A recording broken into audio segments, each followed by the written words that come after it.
tout son temps, nuit et jour, rempli d'activités pieuses. On lui reconnaissait dès cet âge lucidité, détermination, détachement total des biens de ce monde.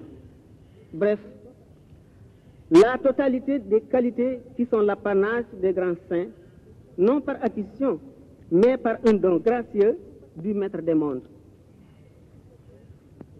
En un mot, il était un homme de Dieu, un grand homme de Dieu, un homme d'une haute destinée devant remplir une mission extraordinaire. Le Minhaj d'Al-Ghazali avait déjà attiré son attention. Et brûlant d'une ardeur céleste, il se mettait à son application. C'est pour cette raison que l'on peut dire que, après son père, Ghazali était son premier initiateur. C'est par ses ouvrages qu'il s'est familiarisé avec le soufisme. C'est bien lui qui lui a tracé le chemin, attirant son attention sur les difficultés du parcours. Plus un but est noble et élevé, dit Al-Ghazali, plus l'accès en est difficile, le chemin long et les étapes nombreuses.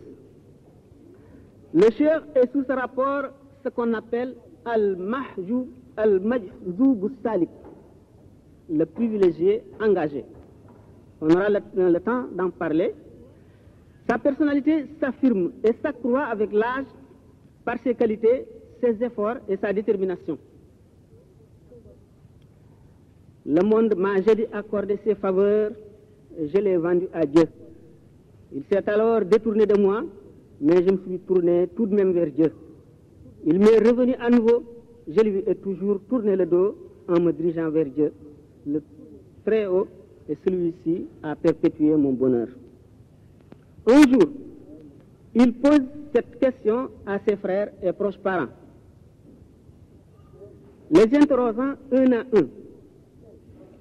M'aimes-tu bien, ô frère tel? Ils répondent tous affirmativement. Vous avez tous raison, répond le cheikh. Mais quant à moi, je ne peux rien aimer si ce n'est Dieu. En réalité, l'amour de Dieu qui avait rempli son cœur n'y laissait plus de place pour l'amour d'autre chose.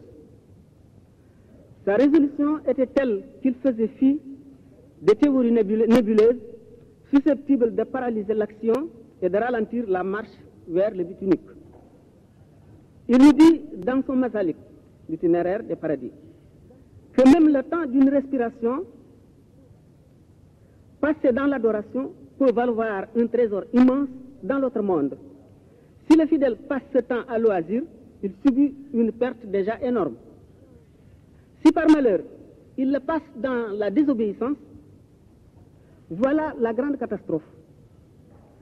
À cette époque où la prospérité matérielle attirait les notables et même les hommes de science vers la cour de Damel, des bourgs et de Teigne, et vous, les sérignes, s'acharnez avec leurs talibés aux travaux des champs, l'homme qui devait passionner son siècle un peu plus tard dans notre pays s'était plongé dans ses retraites spirituelles, endurant délibérément les privations les plus dures, en dépit des menaces terribles de l'autorité française de l'époque.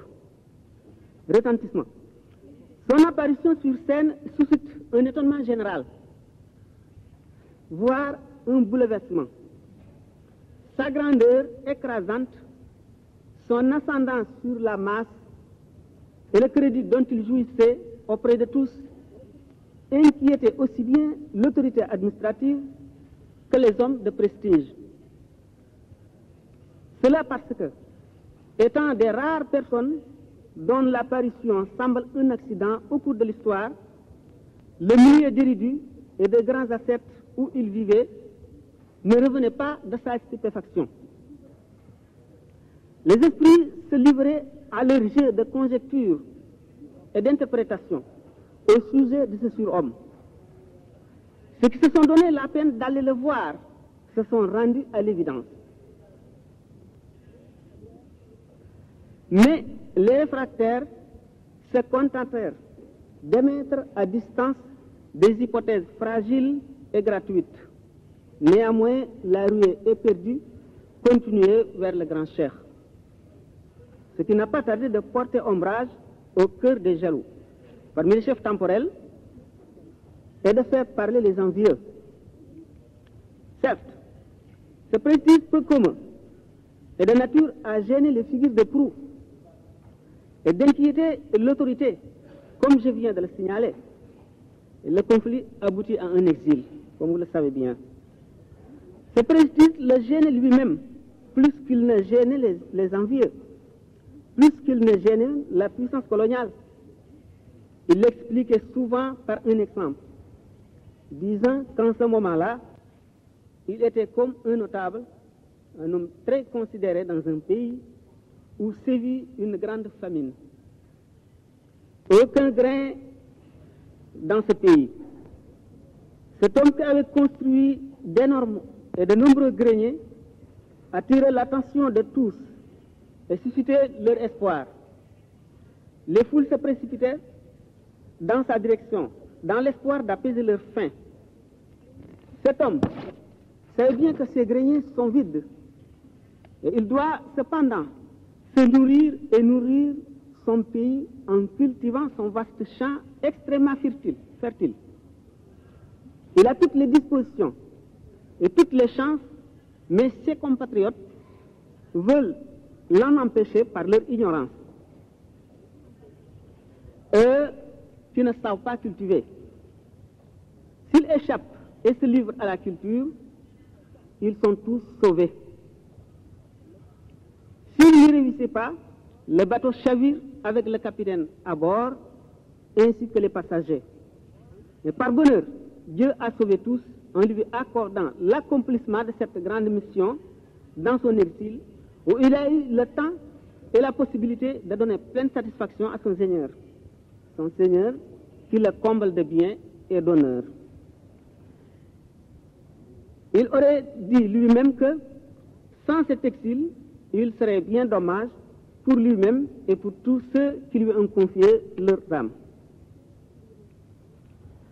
Il écrit: le Père éternel m'a arraché de l'ensemble des créatures, afin de leur faire savoir que je suis son serviteur élu. Toute personne, quelle que soit sa valeur, serait mésestimée à côté de lui. Pour l'élévation de ses qualités et de son ijtihad, point de lit pour se coucher, car si moelleux que soit un lit, il n'y met que les livres de Coran qu'il parfume en sens et honneur de son mieux. Il ne reste jamais sans ablution, et cependant, malgré tout, il renouvelle ses ablutions avant chaque prière obligatoire, ne daignant prier qu'avec une ablution toute fraîche. Il ne s'assoit jamais, si ce n'est la face tournée vers la Kaaba et le mushaf devant lui. Les actes traditionnels sont devenus chez lui des actes de dévotion. Il fait tout avec l'intention de servir Dieu. Les épreuves les plus terribles, les peines les plus dures se sont déferlées sur lui de manière à détruire les montagnes solides, mais il a résisté dignement et noblement, faisant preuve de longanimité, de satisfaction, voire de reconnaissance envers le Seigneur. Le prophète aurait dit: les personnes les plus durement éprouvées ici-bas sont les prophètes, et ensuite les plus proches d'eux, puis les plus proches, et ainsi de suite. Décidément, ce revers de la médaille constituait en réalité un précieux avantage. C'est l'occasion qu'il souhaitait pour se consacrer corps et âme au service du Tout-Puissant. Solitude de l'homme supérieur. À son début, un peu contrarié par la foule chaque jour grandissante de postulants qui affluaient vers lui, le cheikh faisait des escapades prolongées de plusieurs semaines pour se livrer en toute liberté à ses pratiques religieuses. Enquête et recherche allaient bon train. On le trouvait souvent à bout de patience sur l'emplacement actuel de Touba. Il n'y avait là, nous dit-on, à l'époque, qu'une forêt touffue où peu de personnes osaient s'aventurer. Dans cette parfaite solitude, qui lui convenait à merveille, il se vouait au culte exclusif de l'auteur de l'univers, qu'il avait choisi par sa bonté. Il lui avait réservé la faveur de servir le prophète, alors que le reste du monde était figé dans leur vie traditionnelle au respect le plus profond de l'usage commun. Particularité. Lorsque le Seigneur, nous dit-on, a scruté les cœurs des fidèles, il a trouvé le cœur de notre Cheikh le plus imprégné de l'amour du prophète. Salut et paix sur lui. Et il l'a choisi alors comme serviteur principal de l'envoyé élu d'Allah.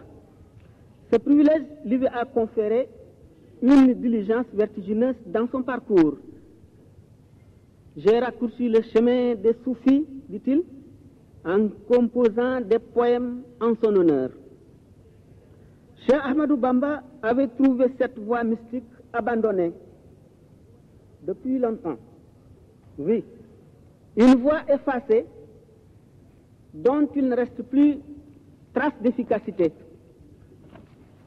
Il l'a ressuscité, vivifié par son dynamisme, sa détermination, sa volonté de faire, aidé par une passion sacrée et une science exacte.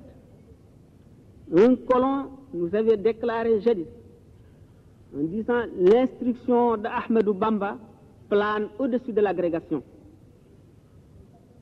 Ainsi, Aboul Abbas Deynaouri, mort en 304, excusez-moi, dit à ce sujet que cette voie était bien effacée. Il dit, les mauvais soufis ont sapé la fondation de cette voie. Ils ont démoli ses constructions, effacé les chemins, bouleversé les principes et anéanti le sens et les preuves. Dans l'unité de la mystique, les procédés sont aussi divers que nombreux. Les soufis sont d'accord dans un ensemble concernant l'unité de l'essence, dit-il, mais très dispersés en